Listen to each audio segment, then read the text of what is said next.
이사야 41장 4절 말씀 볼게요. 누가 이런 일을 일어나게 하였느냐? 누가 처음부터 역사를 결정하였느냐? 나 여호와가 바로 그이다. 나는 처음부터 있었고 마지막 때에도 있을 것이다. 아멘. 현대어 성경의 번역을 보면은 현대어 성경에서는 이 말씀이 누가 주관하였느냐가 누가 이 과정을 다 지켜보았고 만들었느냐로 번역되어 있습니다. 그래서 이 과정이라는 주제로 설교를 해달라고 해서 이 본문 말씀을 선택했고, 이 본문 말씀을 통하여서 과정이란 도대체 무엇일까? 우리에게 또 어떤 의미가 있을까? 한 사람이 만들어지는 그 과정을 들여다보면 수많은 해석들이 있습니다. 헤르만 헤세 같은 경우는 한 사람이 만들어지는 과정을 두 가지로 설명하고 있습니다.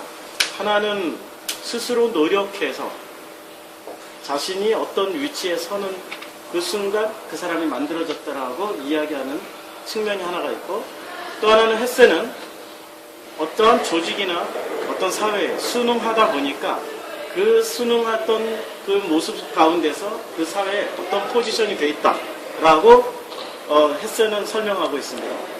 마찬가지로 수많은 철학자들이 있습니다.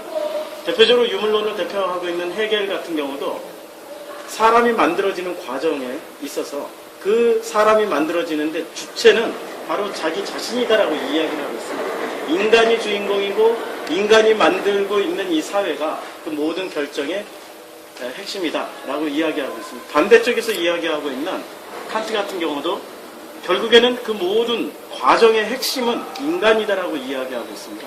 그러나 성경은 다르게 이야기하고 있습니다.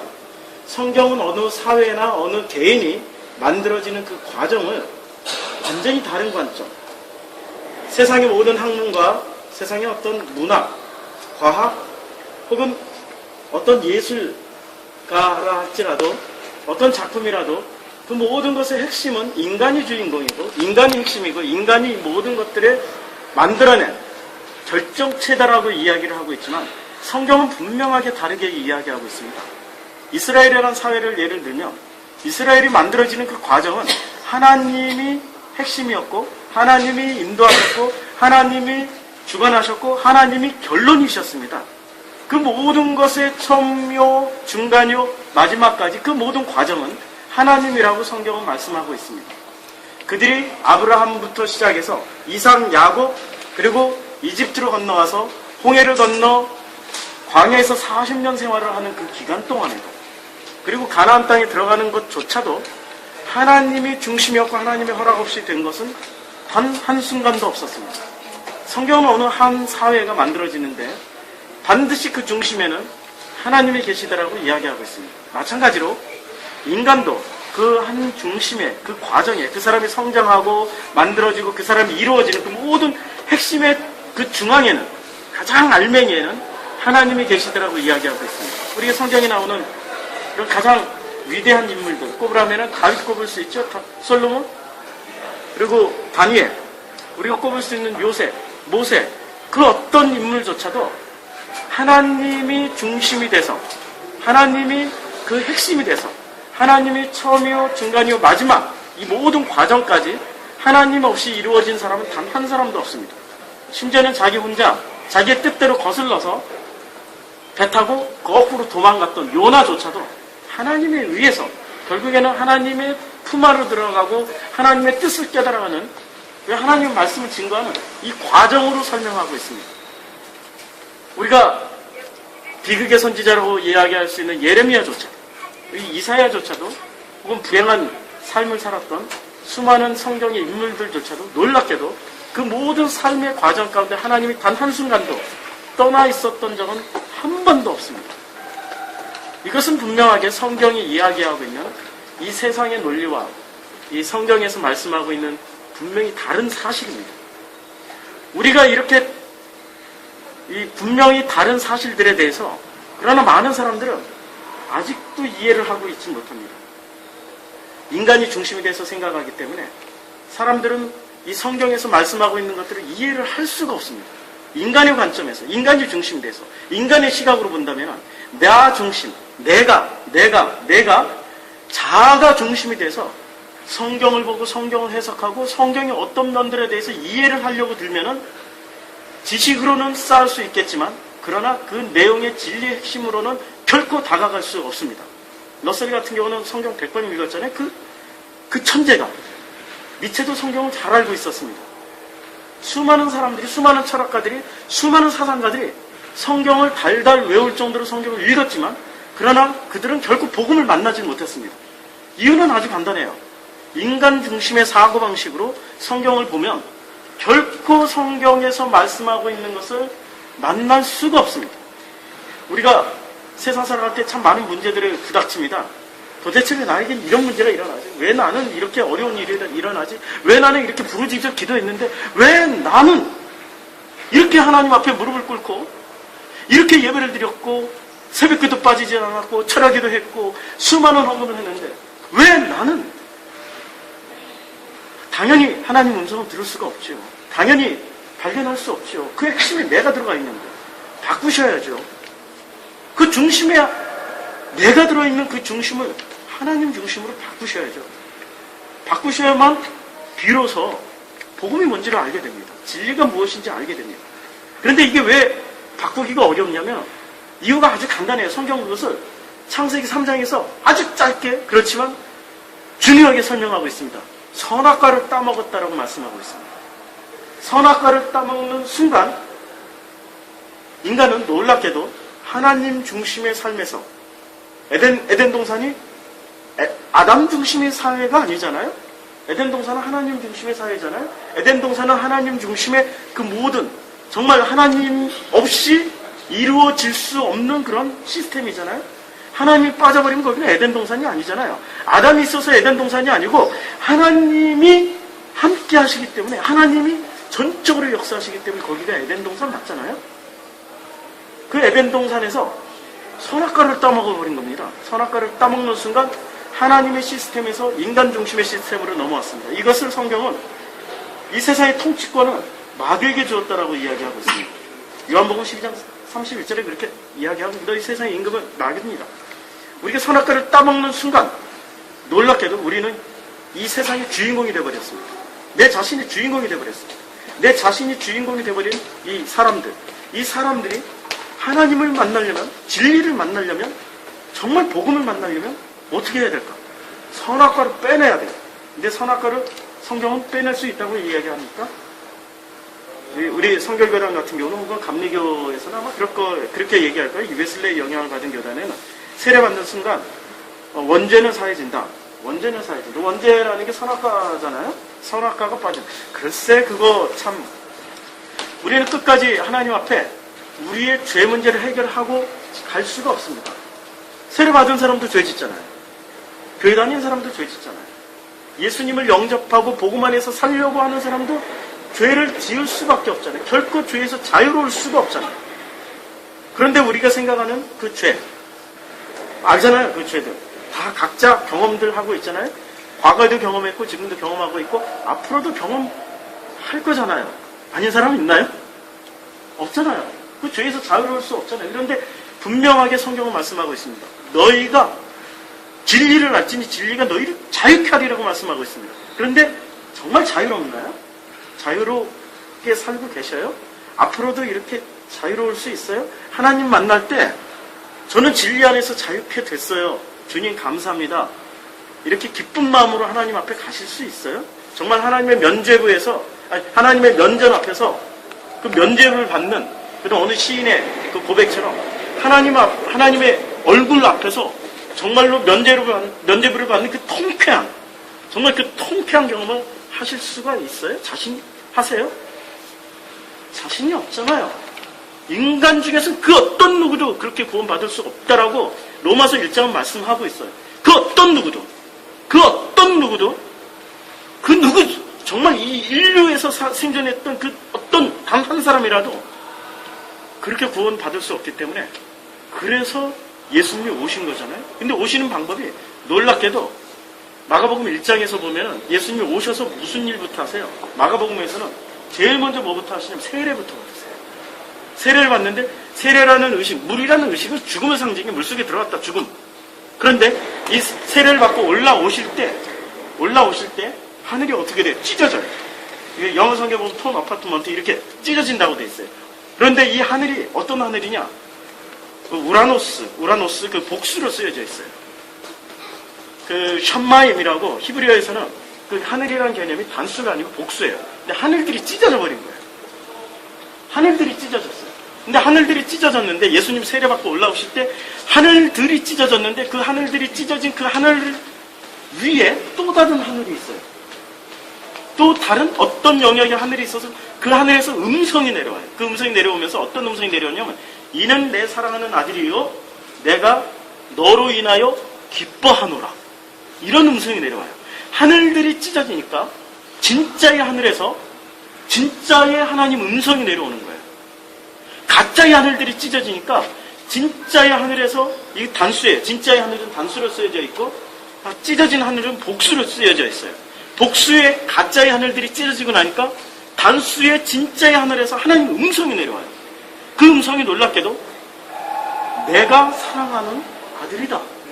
내가 너로 인하여서 기뻐한다고 말씀하고 있어요. 이 도대체 무슨 말이에요 이게? 가짜의 하늘들은 뭐고 진짜의 하늘들은 뭘까요? 우리는 이제까지 가짜의 하늘들을 섬기고 있었던 거예요. 가짜의 하늘들을 섬기고 있었던 거예요. 예수님이 하나님이시잖아요. 하나님이 자기 존재를 버리시고 그야말로 당신의 죽음을 선택하는 순간 죽었다가 이 물에서 올라오는 그 부활의 사건 때 여기 상징이잖아요. 부활에 대한 상징을 일어날 때 당신이 하나님이 죽으시는 어떤 사건을 통하여서 가짜의 하늘들이 찢어져 버린 거예요. 이것을 마가복음 샌드위치로 구조되어 있기 때문에 15장에 이렇게 설명하고 있어요. 이걸 똑같이 강조하기 위해서 마가복음 15장에 지성소의 휘장이 위에서 아래부터 찢어져 버려요. 예수님이 십자가에 못 박힐 때. 똑같은 장면이에요. 여기도 복수예요. 복수의 휘장들이에요. 복수의 휘장이 찢어지면서 그 안에 있는 지성소에는 무엇이 있어요? 그 안에 상징으로 있는 법궤, 그 안에 바로 하나님이 계시다라고 말씀하시는 거예요. 가짜의 하늘들이 찢어지니까 진짜의 지성소, 진짜의 하늘, 하나님이 계신 그곳에서 음성이 나오는 거예요. 이는 내 사랑하는 아들이다. 내가 너로 인하여서 기뻐하노라고 말씀하고 있어요. 정말 놀라운 거예요. 이게 복음이에요. 이게 복음. 이 음성을 들으셔야 돼요. 그런데 놀랍게도 이 가짜의 하늘들, 나라는 가짜, 나의 하늘, 내가 하고자 하는 하늘, 내가 목표로 하는 하늘, 내 가정이라는 하늘, 내 자녀라는 하늘, 전부 나의 연장선상이잖아요. 나의 연장선상이기 때문에 내가 투자하고 내가 아끼고 내가 사랑하는 거지. 나의 연장선상이 아니면 그 누구도 관심 안 가져요. 아프리카에 굶어 죽는 사람 관심 가져요? 마음으로는 조금 동정심이 가지. 내가 그들을 위해서 목숨 걸고 가요? 내 자식처럼? 내가 하고자 하는 이 목표처럼 내가 무언가 이뤄내야 될 그 목표처럼 내 전 시간 투자해서 하고 계셔요? 아니잖아. 가짜의 하늘들을 찢어버리는 거예요. 나라는 가짜 하늘. 나와 연관되어 있는 가짜의 하늘들이 찢어지니까 진짜의 하늘. 나 중심의 것들이 찢어지고 나니까 진짜의 것, 하나님의 것에서부터 비로소 음성이 내려와요. 너는 내 사랑하는 아들이다. 너는 내가 사랑하는 정성필이다. 정진우다. 이은정이다. 김순민이다. 이 음성을 들을 수 있는 거예요. 가짜의 하늘들이 찢어져요. 진짜 하늘에서 내려오는 그 음성을 들을 수 있어요. 그게 복음이에요. 그런데 그렇게 되기까지는 물속에 들어갔다 나와야 돼요. 물속에 들어갔다 나오는. 그런데 내가 죽을 수 있나요? 나는 못 죽어요. 나 대신 죽어주신 그 예수님, 나 대신 물속에 들어가 주신 그 예수님을 알아야 돼. 믿어야 돼.